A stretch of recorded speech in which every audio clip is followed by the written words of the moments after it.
Welcome, welcome, welcome. My renegades of raw truth, my untamed fire starters, my crownless royals who carry thunder in their veins. You've been branded the problem, the defect, the troublemaker. Not because you did anything wrong, but because you refused to kneel. You refused to bend your spine for their approval, refused to dip your head for their validation, refused to fake smiles at tables you were never meant to sit at. And for that, you've become their favorite villain. Public enemy number one, the walking reminder that some people can't be owned. That's what rattles them most. You didn't audition for their acceptance, and yet you walk heavier than their entire approval combined. They want you to believe that the world despises you because of your flaws. No, the truth is harsher, sharper, more satisfying. You are despised because you carry something untouchable. A scent of freedom they could never bottle. A pulse that doesn't synchronize with their orchestrated rhythms. You didn't even try. Yet your very existence is loud enough to expose their dependency on masks and borrowed crowns. You're the embodiment of an unspoken threat. If you can live without their permission, then so can others, and that terrifies them. Let's strip it down. What happens when a single person refuses to play along? The game itself starts crumbling. The crowd realizes the rules were never sacred, only shackles. You, by daring to exist without their leash, destabilize their entire theater. They don't hate you for being different. They hate you because you remind them they're the same. You remind them they've been performing, selling themselves piece by piece, just to keep a seat at a rotten banquet. And now, here you are, refusing to even knock at the door, and still, your presence echoes louder than their scripted applause. So they smear you. They twist your name in their mouths, coating it with venom, whispering your supposed sins into rooms you'll never enter. They try to exile you, socially, politically, emotionally, because if they can't control you, they want to crucify you. But notice the irony. The louder they scream your name in hatred, the more immortal you become. Hate is free advertisement for those who know how to wear it. You didn't chase the spotlight, yet the spotlight won't leave you. You didn't beg for their attention, but now you dominate their thoughts, rent-free. That's the secret. They created their own enemy, and in doing so, gave you a throne they can't burn. Do you know what unsettles them the most? It's not your words. It's not your actions. It's the way you don't flinch. You don't join the masquerade. You don't crumble under their attempts at exile. And deep down, they know they'd have collapsed long ago if they carried even a fraction of your isolation. They fear the strength you built in solitude. They fear that you learned how to sharpen your edges without applause. They fear that your backbone doesn't require their spine to stand straight. And so every step you take is an insult to their fragility. Public enemy number one, that title is not a curse. It's an honor. It's proof you've risen above the herd's hypnosis. It's proof you carved your own lane while they piled into lanes already paved by someone else. They'll tell you that you're arrogant. They'll call you rebellious, difficult, dangerous. They throw those words like stones, forgetting that stones only sharpen a blade. You are not their enemy because you hate them. You're their enemy because you don't need them. Need is the chain, and you shattered it. Picture their faces when you walk into a room. Watch the twitch in their lips, the tightening of their jaws, the shuffle in their feet. They won't admit it, but your presence burns them alive. Not because you're shouting, not because you're demanding attention, but because your silence says more than their speeches ever could. You are proof of an alternative path, proof of self-sufficiency, proof that someone can exist with dignity outside their shallow hierarchy. That's why they can't sleep. That's why they mutter your name like a curse and a confession at the same time. Understand this. You are not fighting them with fists or knives. You're destroying them by existing unchained. You're humiliating them by thriving without licking the boots they've been polishing their whole lives. Your refusal to conform exposes their servitude. And here's the funniest part. They'll never forgive you for what you did to them without even trying. You stripped away the illusion of their power by simply living in yours. But don't be fooled. The title of enemy comes with a price. They'll try to isolate you, smear you, exile you, bury you in narratives designed to turn the crowd against you. But here's where their plan backfires. By isolating you, they force you to evolve. By excluding you, they make you dangerous. By naming you their villain, they hand you a role more magnetic than any hero could dream of. People will watch you more closely, study you, obsess over your moves. And the more they try to crucify you, the more legendary your image becomes. You're not just a person anymore. You're a mirror, a myth, a reminder that not everyone kneels. You see, power doesn't come from fitting in. Power comes from being irreplaceable. And you are irreplaceable precisely because you don't blend into their camouflage. They paint themselves in the same color and pretend that's safety. But safety is just another word for prison. You, by standing out, have chosen danger. And danger, when harnessed, is irresistible.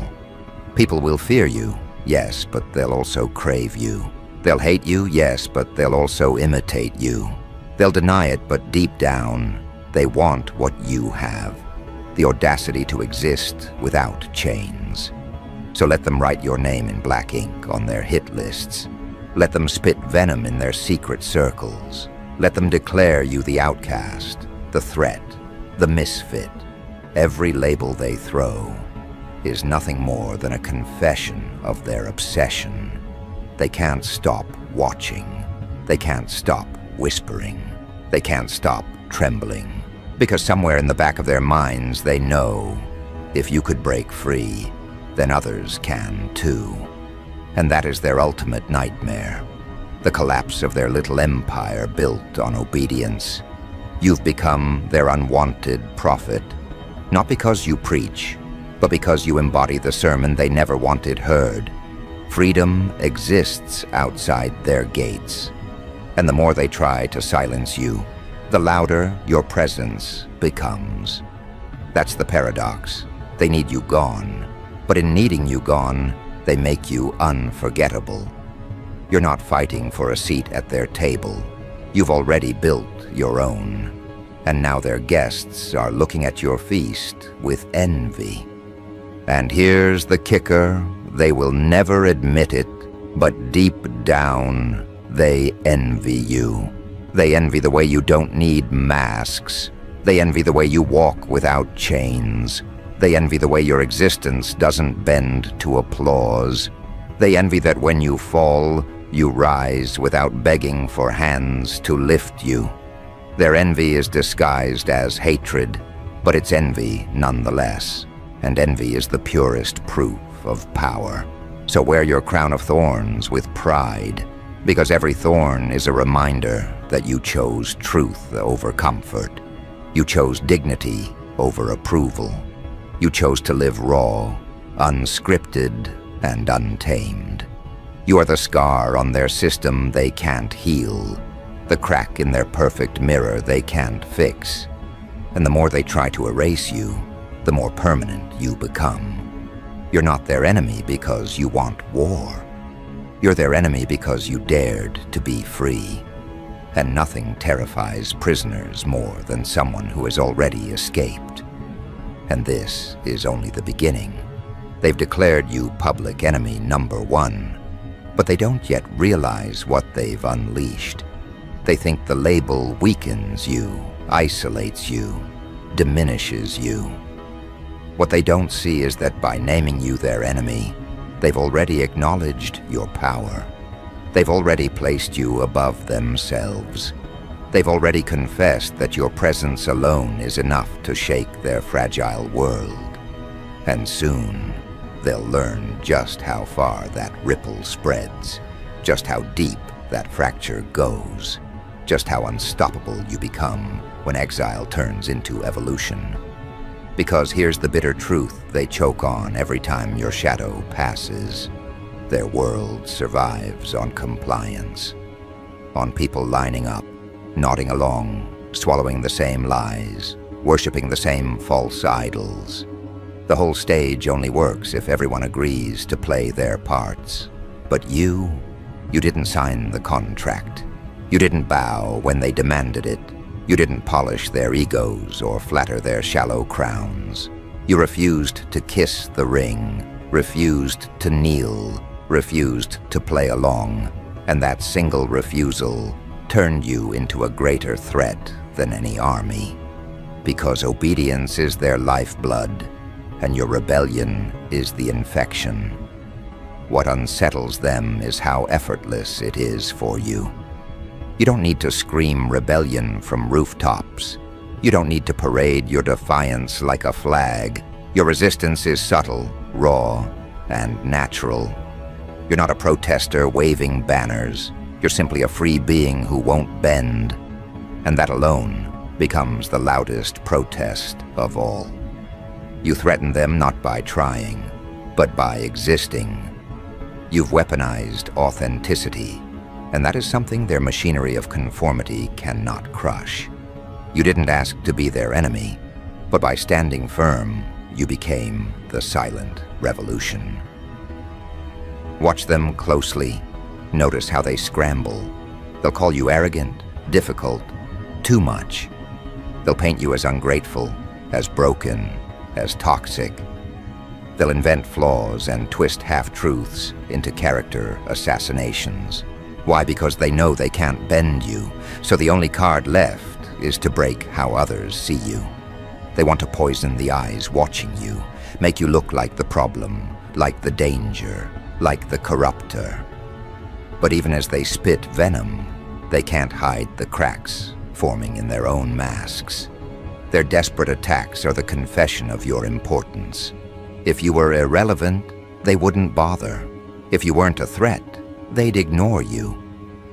But look at them, entire circles plotting your downfall, committees forming just to bury your name, energy wasted entirely on trying to erase your light. Tell me, doesn't that sound like power? Public enemy number one, it's not a curse, it's a crown. Only the free wear it, only the unowned earn it. Only those who refuse to kiss their way up the ladder get burned into that title. And while they whisper to each other in dark rooms, while they smear your face on their propaganda walls, they forget the irony. Every attack makes you more magnetic. The crowd starts to ask, who is this person they fear so much? Who is this soul they can't stop trying to bury? Curiosity spreads, whispers grow. The harder they push against you, the more attention they drive toward you. You've become their obsession, and obsession is fuel. You are not dangerous because you carry weapons. You are dangerous because you carry self-respect. You are not a threat because of chaos in your hands, but because of order in your spirit. You're not frightening because you break rules. You're frightening because you refuse to worship them. And that refusal destabilizes their entire illusion of control. The world they built depends on approval seeking. If you can survive without it, if you can thrive outside it, then their empire is exposed as fragile theater. You're their unmasker, their undoing, Their living glitch in a machine that demands every cog to spin in unison. They will try every tactic. They will offer bribes disguised as opportunities. They will offer applause disguised as validation. They will test it if your backbone is genuine or if it bends for shiny trinkets. And every time you refuse, every time you walk away without flinching, they panic deeper. Because now they see what they fear most. Someone they cannot purchase, someone they cannot seduce, someone they cannot domesticate. In their eyes, you are uncontrollable, and uncontrollable souls are the sparks that burn entire systems down. And yet, the most delicious irony is this. You're not even trying. You didn't wake up with a grand plan to overthrow them. You didn't study manuals of rebellion or craft strategies to dismantle hierarchies. You just lived, raw, unapologetic, honest. You walked in your own rhythm, and suddenly, without effort, you became the most feared variable in their carefully structured cage. You turned into a symbol without intention, a weapon without lifting your hand, a storm without chasing clouds. That is what makes you terrifying to them. You don't need to try to be powerful. You already are. Your natural existence dismantles their artificial throne. Think about it. They spend years perfecting their performance, kissing the right shoes, fitting into the right molds, polishing their masks until they shine with counterfeit approval. They exhaust themselves trying to fit in, trying to be celebrated, trying to be loved. And then there's you, unmoved, untouched, unwilling to trade dignity for belonging. And without effort, you walk heavier than their orchestrated applause. That weightlessness, that natural gravity, makes you radioactive in their world. You don't play by their rules, and yet you win without playing. That contradiction is their torment. But let's not sugarcoat it. Being their declared enemy is a lonely crown. They'll exile you, isolate you, smear you. But here's the secret they don't realize. Isolation is where the strongest rise. The solitude they curse you with is the exact place you sharpen your vision, fortify your spirit, and cultivate power they cannot measure. They think by cutting you off, they diminish you. Instead, they push you into the crucible, where steel is forged and legends are born. Every exile is an evolution. Every smear is fertilizer for your myth. Every attempt to erase you becomes a deeper engraving of your permanence. And when they watch you thrive outside their circle, when they realize exile did not kill you but crowned you, their fear transforms into hysteria. They panic because you've destroyed their greatest weapon, dependency. They thought without their applause you'd collapse. Instead, you've grown louder without saying a word. They thought without their approval you'd fade. Instead, you became undeniable. They thought without their invitation you'd be forgotten. Instead, you became unforgettable. And nothing horrifies them more than realizing their hate only elevated you higher. You are proof that survival without their permission is possible. You are proof that dignity exists outside their rituals. You are proof that their hierarchy is nothing more than a fragile script, and you shredded it by refusing to read your lines. That's why you are enemy number one, because you're not just dangerous alone. You are contagious. Your rebellion is a virus.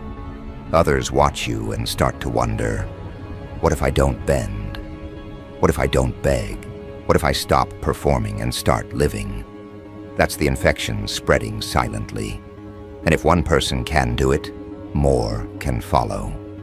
You don't just break their rules, you threaten to break their monopoly on obedience. So understand your position. You're not hated for being wrong. You're hated for being free.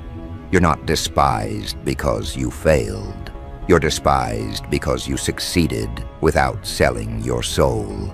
You're not their enemy because you attacked. They attacked first, because your existence without chains was already an assault on their fragile egos. You are a one-person rebellion, the walking reminder that slavery to approval is optional. That's why they stalk you, why they whisper about you, why they cannot sleep when your name lingers. You've become their nightmare, not because you chased them, but because you outran them. They'll never say it, but their obsession with you is the truest flattery. They talk about you more than themselves. They scheme against you more than they build their own lives. They spend their energy trying to contain you, forgetting that every attempt gives you more momentum. You live in their thoughts, rent-free. You poison their pride just by being. And the deeper they try to bury you, the more immortal your image becomes. Because legends are not built in applause, they're built in exile, in hate, in the desperate attacks of those who fear what they cannot control. So yes, you are their declared threat. You are the outlaw in their world of obedience. You are the curse they accidentally summoned by demanding you kneel. But here's the most ruthless truth. You don't need them, but they need you. They need someone to hate, someone to project their fears onto, someone to distract the crowd from their own emptiness. Without an enemy, their unity collapses. So they make you the villain, the misfit, the outsider. And in doing so, they crown you as the center of their fragile little universe. They orbit around you even as they claim to exile you.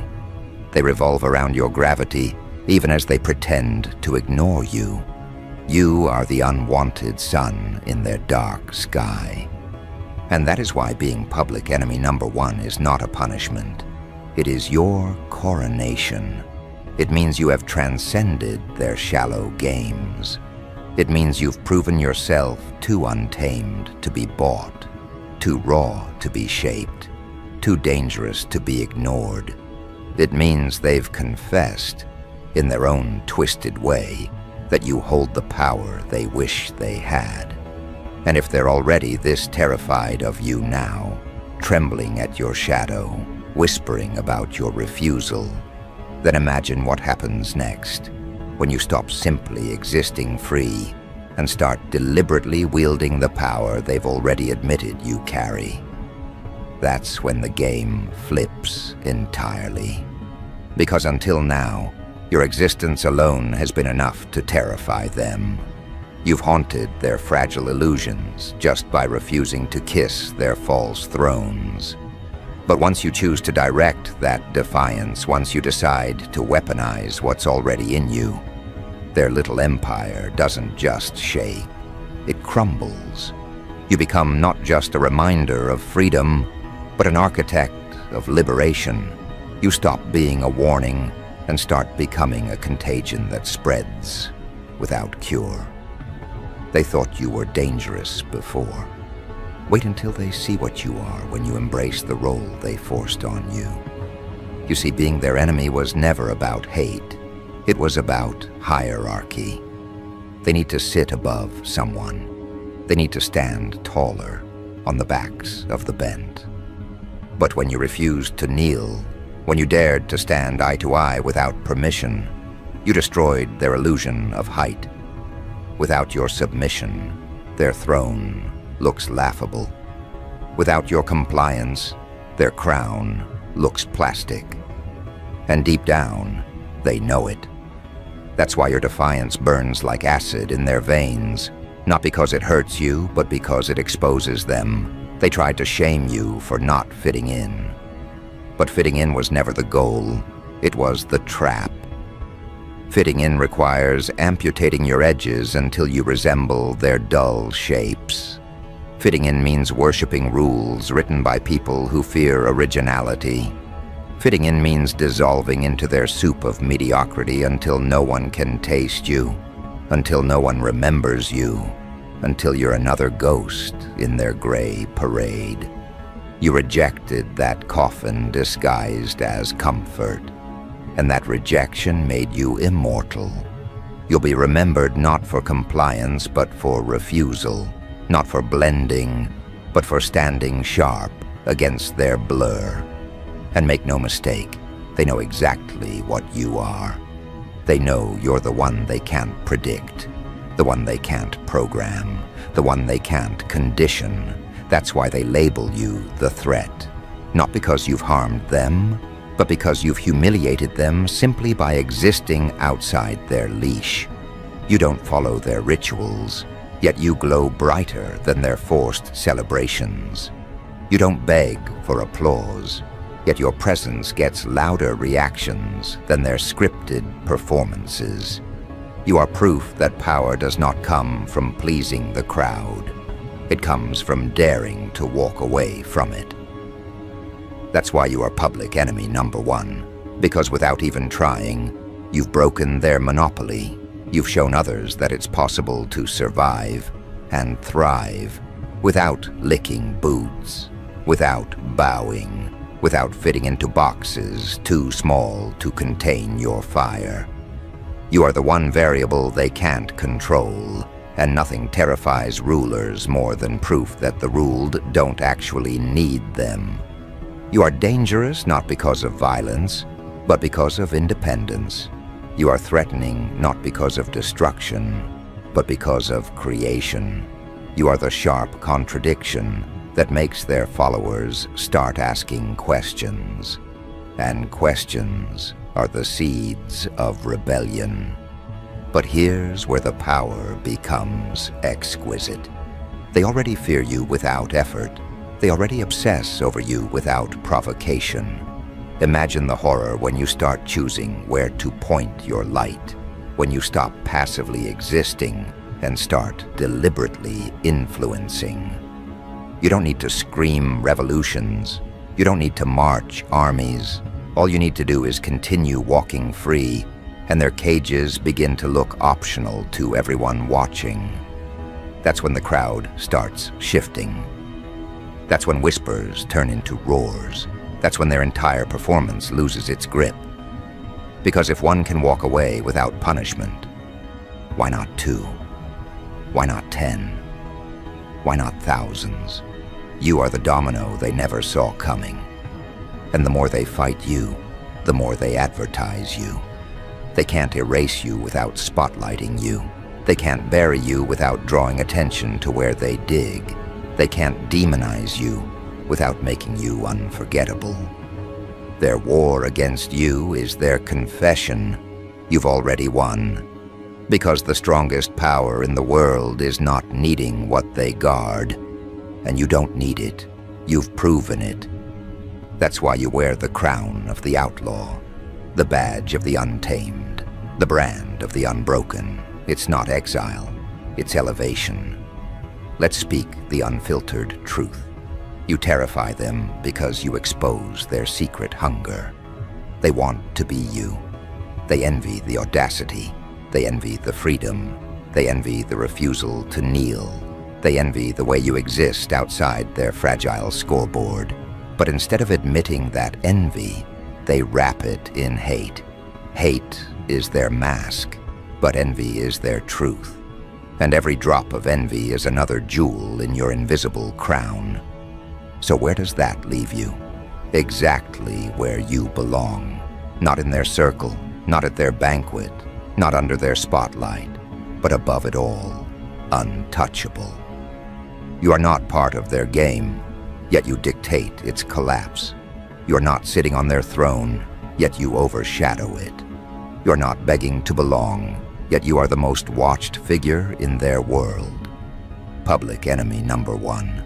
No, public proof number one that someone can live unbent, unowned, and unforgettable. And that is the final knife in their heart. That you didn't even try, that you didn't fight for the role, that you didn't strategize to be their nightmare. You simply refused to bow, and that refusal turned you into the monster under their bed, the myth in their whispers, the figure they can't stop fearing in the dark. You didn't chase the crown, but it landed on your head anyway. You didn't audition for their enemy, but you were cast as their downfall. And the beauty is, you don't need to deny it. Wear it, own it. Let them choke on their fear. Because in the end, being their enemy is not the curse. It's the clearest proof of your greatness. So let them tremble. Let them plot. Let them spit your name like poison. Let them scream to their loyal crowd that you are dangerous, reckless, uncontrollable. Because they're right. You are all those things, but not in the way they think. You are dangerous because you won't kneel. You are reckless because you won't sell your soul. You are uncontrollable because you don't depend on their leash. And in a world addicted to obedience, that makes you the most powerful creature alive. So wear the label proudly. Enemy, outcast, misfit, villain. Because all it really means is this: you're the only one free enough to terrify those still chained. You're the only one raw enough to remind them of what they've lost. You're the only one brave enough to stand alone and still cast a shadow larger than their entire flock. You are not their problem. You are their mirror. And they can't stand what they see reflected back. And when history writes this story, they won't remember the ones who fit in, who bowed, who kissed their way into oblivion. They will remember you, the outlaw, the rebel, the enemy who refused to kneel. They will remember the soul who carried power without even trying, who turned rejection into elevation, who stood untamed in a world of obedience. They will remember you because you were unforgettable, because you were undeniable, because you were the one they could never control. So let them call you public enemy number one. Let them scream it until their throats bleed. Because every time they call you enemy, they crown you king. Every time they call you a threat, they prove your greatness. Every time they label you dangerous, they admit their fear. And in that confession lies your victory. You don't need their crown because you already are one. You don't need their approval because you are the proof of something greater. You don't need to fit in because you were born to stand out. That is the truth they cannot swallow. You are not public enemy number one. You are public evolution number one. And evolution never asks permission. It simply arrives. It simply changes everything. It simply makes the old world crumble while the new one rises.